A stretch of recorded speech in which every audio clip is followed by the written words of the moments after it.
now it's time to get into another type of data that is new to ES6 called sets.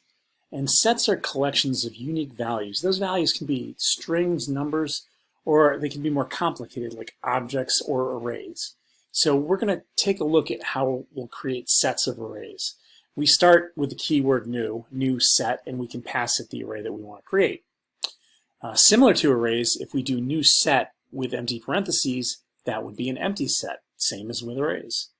So if we want to create a statement that creates a set from an array, we could do new set and pass it our old string array, Grace, Charles, and Ada.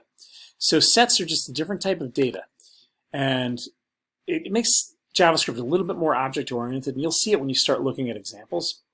One of the most popular properties of set is the size of the set, which it's similar to length, but because we have different types of data in a set, it could be strings and arrays, the size is more about the count of the objects inside there.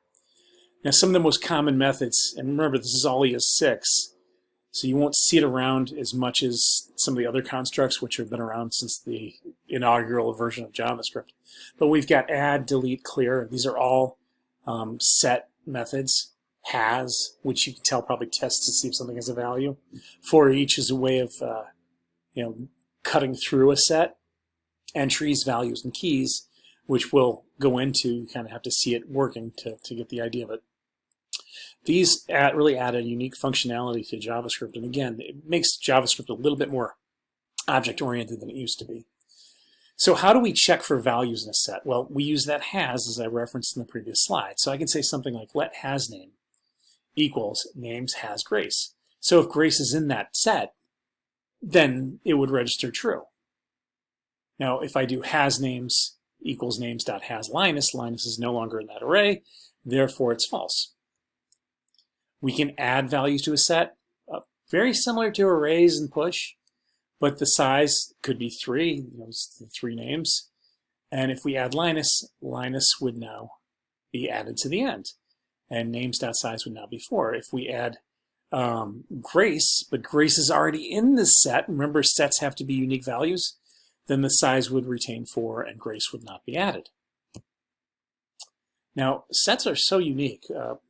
We can use a set to remove duplicate values from an array because we know that sets are unique. So if we copy that array into the set, it would remove those duplicate values. Think of a database full of emails. Well, occasionally people sign up for the same thing with the same email. And let's say we wanted to clean that. So I have an array here with some duplicate values. You see 2 mentioned a few times, 3's mentioned a couple times. There's a couple 8's and 4's. But if I do new set and pass the dupe array in there, the new no dupes would be array.from the set. So we're cleaning the array by putting it in a set and then converting it back to an array. And this means that if your set has an array, you can use array.from to pull it into the array. And now we have a very clean array. So sets and maps are tied together quite a bit. And we've used mapping already to map members of an array into individual elements. This right now is the map object. And what we can do similar to a set is pass it multi-dimensional arrays. And what we can do is say map name equals new map. So now the map has the array itself, but it is a map. And the statement that creates an empty map would just be new map, just like a set and just like an array. So let's say we use const names equals new map, and we passed in this multi-dimensional array with Grace and Hopper and Ada Lovelace, 2 full names. Well, now we have a names that is a map. So similar to set, map has a size. Because we're using multidimensional arrays generally with maps, we wouldn't use length, we use size. So some of the methods of the map are similar to the set. We've got set itself, we've got get, delete, clear, has for each entry's value and keys. They're pretty much identical, and they work the same way, similarly anyway.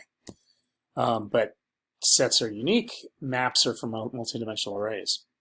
So how can we check for a key in the map and retrieve its associated value? Well, if names is a map and it's multidimensional, we can use has, and then we can use get to actually get that value. This makes it a little easier than looping through multidimensional arrays recursively. Recursive just means once you get through the top level of the array, you loop again for each inner level. But since the array is mapped, we can actually use the get with the has to find if it exists, and then we can get it. So that's the beautiful part of this, because Grace is the object itself, and Hopper is the value. So that's a key value pair in the associative array. Let's go back and just so you can take a look at that again. So you see Grace Hopper? There's the new map. So it grabs the key value for it, which is super handy.